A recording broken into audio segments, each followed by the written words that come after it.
Anda pasti pernah dengar ungkapan, kita semua punya 24 jam yang sama dalam sehari kan? Atau mungkin versi medsosnya nih, jumlah jam Anda sama dengan Beyonce. Haha, iya sering banget dengar itu. Kedengarannya sih, masuk akal ya di permukaan. Tapi kalau dipikir lagi, apa bener gitu? Nah, itu dia. Ungkapan ini kan sering dipakai buat motivasi gitu ya. Tapi kayaknya kok melupakan kalau ya ampun kewajiban, kondisi, rintangan, kesempatan tiap orang tuh beda-beda banget. Beda banget. Sumber Anda tuh ngasih kontras yang, wah, tajem ya. Beyonce dengan semua sumber dayanya dibandingin sama ibu tunggal yang kerja di 3 tempat. Jelas beda kualitas 24 jamnya. Tantangannya juga pasti beda. Nah, perbandingan itu langsung nunjuk ke inti pembahasan kita kali ini, yang kita ambil dari bab 7 materi Anda. Betul. Pertanyaannya, kenapa ya kok rasanya sulit banget buat sebagian orang mengakui adanya hak istimewa atau privilege itu? Iya, konsep ini sering jadi panas gitu ya kalau dibahas. Mungkin karena pemahamannya belum pas. Bisa jadi. Oke deh. Nah, mari kita coba kupas bareng-bareng konsep ini. Kita telusuri apa sih hak istimewa itu, kenapa ada penolakan, terus lihat contoh-contoh nyata dari sumber yang Anda bagikan. Ini penting banget kayaknya. Siap. Mari kita mulai dari definisinya dulu ya. Dalam konteks ini, hak istimewa itu penting nih. Bukan medali karena kita kerja keras. Oke, bukan hasil kerja keras ya. Bukan. Tapi lebih keuntungan yang didapat seseorang, seringnya malah nggak disadari loh. Cuma karena dia masuk dalam kelompok sosial tertentu, Kelompok sosial itu contohnya apa aja? bisa macam-macam. Misalnya karena ras, gender, kelas ekonomi, orientasi seksual, tingkat pendidikan, atau bahkan kondisi fisik. Oke. Dan yang perlu digarisbawahi banget, ini bukan berarti hidup orang itu pasti gampang atau dia nggak kerja keras. Sama sekali bukan. Justru itu ya poin krusialnya. Punya hak istimewa bukan berarti hidupnya mulus tanpa masalah. Tepat. Tapi artinya, ada hambatan-hambatan tertentu yang, ya, dia nggak perlu hadapi. Hambatan yang mungkin dihadapi orang lain cuma karena identitas bawaan mereka. Persis. Analogi lomba lari $100 atau privilege walk di sumber Anda itu lumayan bantu ngegambarin sih. Oh ya, yang itu ya. Bisa dijelasin sedikit? Bisa. Jadi bayangin aja ada lomba lari, tapi beberapa peserta boleh start duluan, beberapa meter di depan garis start. Oke. Bukan karena mereka latihannya lebih keras, tapi ya karena faktor-faktor di luar kendali mereka pas lomba itu, entah sepatunya lebih bagus, dikasih sponsor, atau lintasannya lebih mulus buat dia. Paham. Mereka tetap harus lari kenceng buat sampai finish, tapi posisi start mereka itu udah ngasih keuntungan. Nah, keuntungan start duluan inilah yang kita sebut hak istimewa. Oke. Gambaran itu cukup jelasin konsepnya. Sekarang kita masuk nih ke pertanyaan inti dari bab 7 ini. Kenapa ada resistensi yang kuat banget? Nah, itu dia. Kenapa gitu ya, pas konsep hak istimewa ini diangkat, kok sering banget tanggapannya defensif? Kayak serangan pribadi gitu rasanya. Ini kayaknya nyentuh sesuatu yang dasar banget di diri kita. Pertanyaan bagus banget dan memang kompleks jawabannya. Sumber Anda itu nunjukin beberapa alasan, ada psikologis, ada juga budaya yang saling terkait gitu. Oke, apa aja tuh? Salah satunya ini soal ancaman ke citra diri.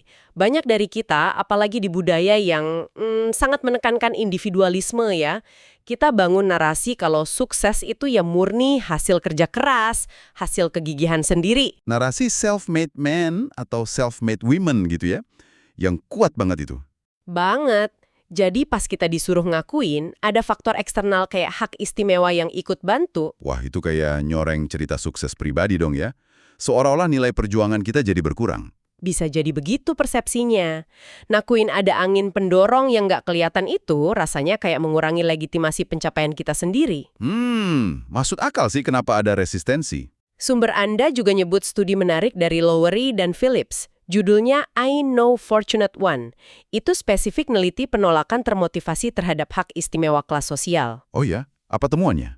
Temuannya nunjukin ada kecenderungan orang buat ngecilin atau bahkan ngabaikan keuntungan struktural yang mereka punya. Justru karena kalau diakui, itu bisa ganggu narasi sukses karena usaha sendiri yang udah terlanjur kuat di kepala. Jadi emang ada dorongan psikologis untuk menolak ya? Selain itu, ada nggak sih akar budaya atau sejarah yang ikut main? Ada. Sumber Anda ngaitin ini sama etos kerja Protestan. Ini punya pengaruh sejarah yang cukup signifikan, terutama di beberapa budaya barat. Etos kerja Protestan. Gimana kaitannya? Etos ini cenderung ngaitin kemakmuran materi sama kerja keras, bahkan sama berkat ilahi. Jadi secara nggak langsung, ini bisa ngebentuk pandangan kalau kesulitan ekonomi atau gagal itu ya cerminan males atau kurang rahmat. Fokusnya kuat banget ke tanggung jawab individu. Oke. Jadi kalau kerangka berpikirnya gitu, mengakui ada keuntungan sistemik atau hak istimewa, itu rasanya kayak nantang fondasi moral soal kerja keras dan hasil ya? Tepat sekali. Yang menarik di sini tuh gimana narasi budaya yang udah mengakar kuat ini bisa bikin kita susah ngeliat, apalagi ngakuin adanya struktur atau sistem yang ngasih keuntungan ke satu kelompok dan ngerugiin kelompok lain. Padahal itu bisa terjadi terlepas dari usaha masing-masing individu loh. Jadi rasanya kayak nyalain sistem bukan muji kerja keras individu gitu ya? Betul, pengakuan itu jadi terasa kurang nyaman. Wah, ini benar-benar ngebuka mata soal betapa dalamnya akar penolakan ini. Nah, biar nggak abstrak terus, yuk kita lihat gimana konsep ini main di kehidupan nyata. Kita cek contoh-contoh konkret dari bab 7 sumber Anda. Di sini nih baru kelihatan dampaknya. Setuju, biar lebih membumi ya. Kita mulai dari hak istimewa ras deh. Khususnya kontras pengalaman antara orang kulit putih dan non-kulit putih. Ini sering banget jadi contoh kan? Iya, contoh yang mungkin paling gampang dipahami itu pengalaman sehari-hari yang dianggap normal aja sama kelompok mayoritas, tapi buat kelompok minoritas itu bisa penuh kewaspadaan. Contohnya gimana tuh? Sumber Anda nyeritain kisah Elizabeth Leiba. Dia perempuan kulit hitam, pas kuliah pernah ditangkap polisi loh, gara-gara dituduh nyuri baterai harga $2.49. Astaga, ditangkap? Padahal dia udah bayar. Cuma pas diminta struk sama satpam toko, dia nggak bisa langsung nunjukin gitu. Langsung diasumsikan mencuri. Ya ampun, itu pengalaman yang pasti ngeri dan traumatis banget ya. Dan langsung kepikiran, coba kalau dia mahasiswi kulit putih di situasi yang sama persis. Kemungkinan besar hasilnya beda kan? Iya, kemungkinan besar beda. Dan ini kan bukan cuma satu kejadian aja ya. Sumber ini kayaknya pakai contoh itu buat nunjukin pola yang lebih gede. Tepat sekali. Ini ngarah ke isu sistemik yang lebih luas yang dibahas di sumber Anda. Diskriminasi itu bisa kejadian di mana aja. Di pendidikan misalnya. Oh ya, ada contohnya juga. Ada. Kisah Alan Henry. Dia dikasih tahu gurunya kalau dia nggak bakal bisa kuliah karena rasnya. Atau Akin Taiwo. Hampir ditolak dari program S2 sama profesor yang bahkan nggak mau natap matanya. Ini kan bukan soal mampu atau nggak mampu, tapi soal bias yang udah dalam banget. Dan bias ini seperti yang Anda bilang tadi, seringnya nggak disadari ya sama pelakunya. Seringkali begitu. Sumber Anda juga nyorotin gimana bias ini nyebar ke dunia kerja, terutama pas rekrutmen. Gimana tuh di rekrutmen? Ada fenomena di mana manajer, entah sadar atau enggak, cenderung ngerekrut orang yang mirip sama mereka. Latar belakangnya, penampilannya. Sering dengar alasan cocok sama budaya kantor atau chemistry-nya dapet. Nah, itu dia, sering dibungkus pakai alasan itu. Padahal bisa jadi itu cuma bias implisit yang nguntungin kelompok dominan dan nutup pintu buat kandidat dari latar belakang beda, meskipun kualifikasinya sama bagusnya atau bahkan lebih bagus. Belum lagi masalah representasi ya. Makin ke atas jenjang karirnya, kok makin sedikit orang dari kelompok minoritas. Terus diskriminasi akses modal juga. Betul. Contoh Tanya Redik itu menarik.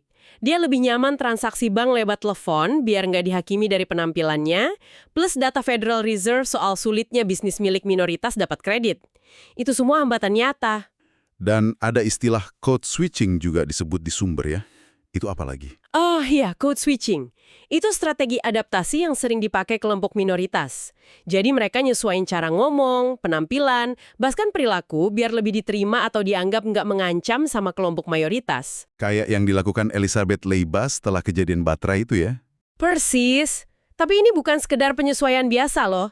Ada beban mental, beban emosional yang harus ditanggung terus-menerus. Capek loh harus selalu pakai topeng gitu. Kelelahan itu nyata banget. Ya ampun. Kompleks banget ya ternyata. Oke, kita geser sedikit ke area lain yang dibahas di bab 7, soal ketidaksetaraan gender dan hak istimewa laki-laki. Boleh. Sumber Anda kan ada refleksi penulisnya sendiri soal pilihan karir dia. Dia sempat mikir industri film yang didominasi laki-laki, tapi akhirnya milih pemasaran atau keuangan. Salah satu alasannya ternyata pertimbangan keamanan dari pelecehan, selain soal gaji. Nah, itu contoh bagus. Gimana pilihan perempuan bisa jadi lebih terbatas karena faktor di luar minat dan bakatnya sendiri? Iya kan? Dan ini nyambung ke dampak ekonomi yang lebih luas ya, kayaknya. Nyambung banget. Sumber itu ngejelasin fenomena menarik, jadi kalau ada bidang pekerjaan yang mulai didominasi perempuan, entah kenapa nilai dan upahnya cenderung turun. Oh ya, contohnya apa? Misalnya di bidang biologi atau desain grafis. Tapi sebaliknya, kalau laki-laki mulai masuk ke bidang yang tadinya dianggap feminin, kayak pemrograman komputer pas awal-awal dulu, status sama gajinya malah naik. Wah, ironis banget ya. Ini nunjukin ada bias gender sistemik dalam menilai kerjaan dong. Kayaknya gitu. Selain itu, ada juga konsep motherhood penalty, denda menjadi ibu. Oke, motherhood penalty. Gimana tuh penjelasannya? Apa ini cuma karena perempuan milih fokus ke keluarga aja? Sumber Anda negesin kalau ini lebih dari sekedar pilihan pribadi.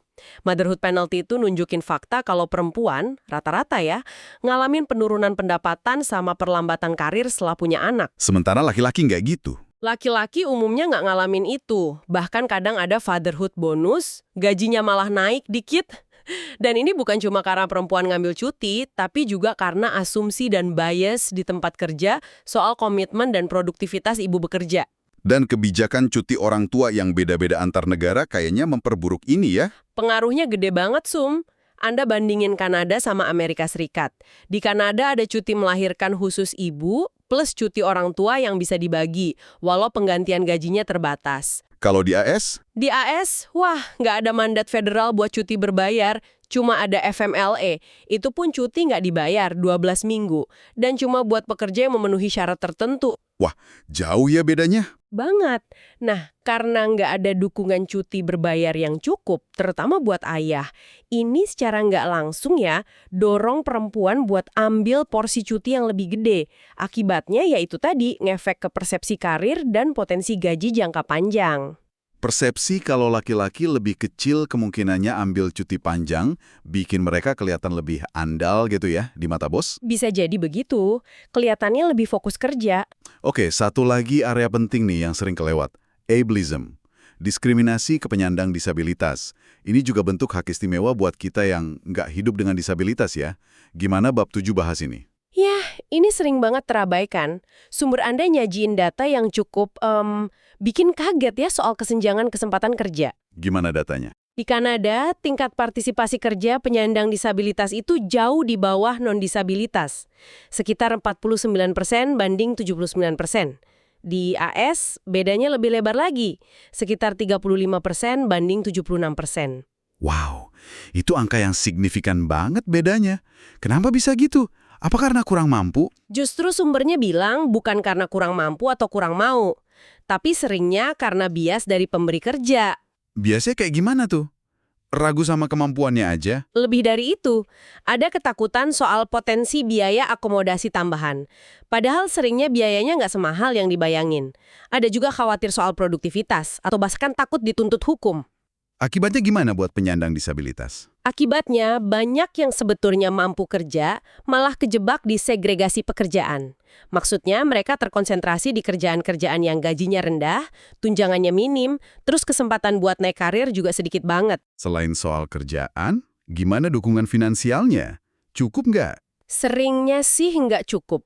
Sumber Anda kasih contoh program ODSP di Ontario, Kanada, itu program dukungan buat penyandang disabilitas. Oke, gimana programnya? Bantuan finansial bulanan yang dikasih itu jumlahnya jauh di bawah biaya sewa rata-rata di banyak kota. Terus ada batasan aset sama pendapatan yang ketat banget.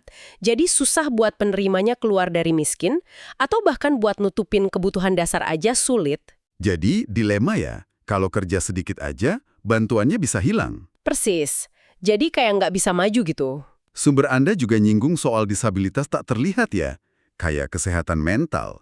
Ini relevan banget sih, kan banyak yang ngalamin. Betul banget. Penyakit mental itu umum banget loh. 1 dari 8 orang di dunia ngalamin. Di Kanada aja, jutaan orang hidup dengan gangguan mood, cemas, atau masalah zat. Tapi ngomonginnya masih susah ya. Karena stigmanya kuat, jadi banyak yang nggak mau mengungkapin di tempat kerja. Takut didiskriminasi, takut dipecat, takut dianggap nggak kompeten. Itu kan nambah beban lagi ya buat mereka.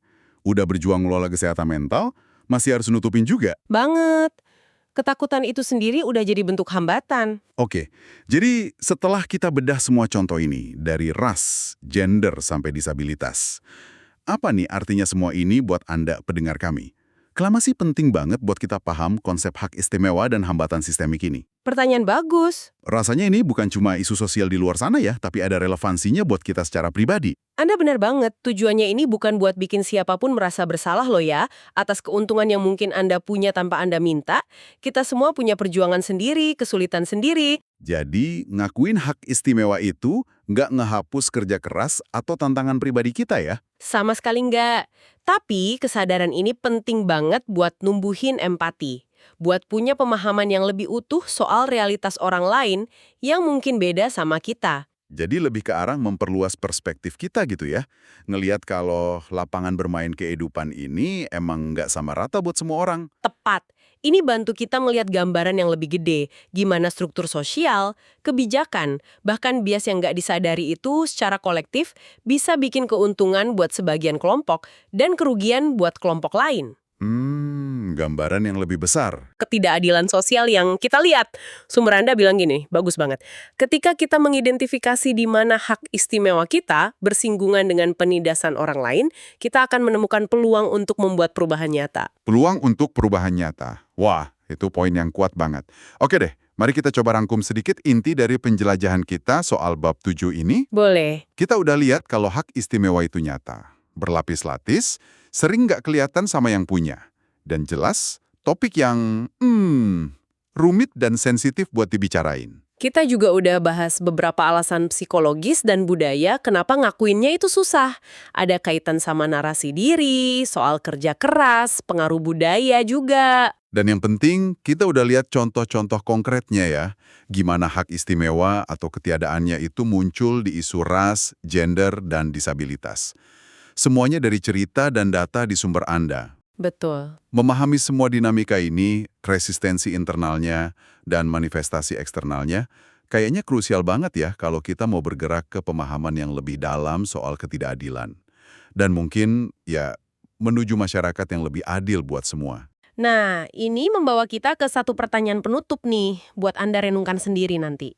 Oke, apa tuh? Coba pikirkan, lebih dari sekedar refleksi soal hak istimewa pribadi Anda, kalau memang ada dalam konteks tertentu ya, tapi lebih ke gimana pemahaman baru soal berbagai hambatan sistemik yang dihadapi orang lain, ini bisa ngubah cara Anda berinteraksi. Berinteraksi dengan siapa? Nggak cuma sama orang lain, tapi juga sama sistem itu sendiri. Gimana kesadaran ini bisa dorong tindakan nyata Anda, sekecil apapun itu, buat dukung keadilan di lingkungan Anda sendiri. Di lingkungan sendiri ya? Iya, entah itu di tempat kerja, di komunitas, atau bahkan pas lagi ngobrol sehari-hari. Ini bahan refleksi yang bisa Anda bawa setelah diskusi kita selesai.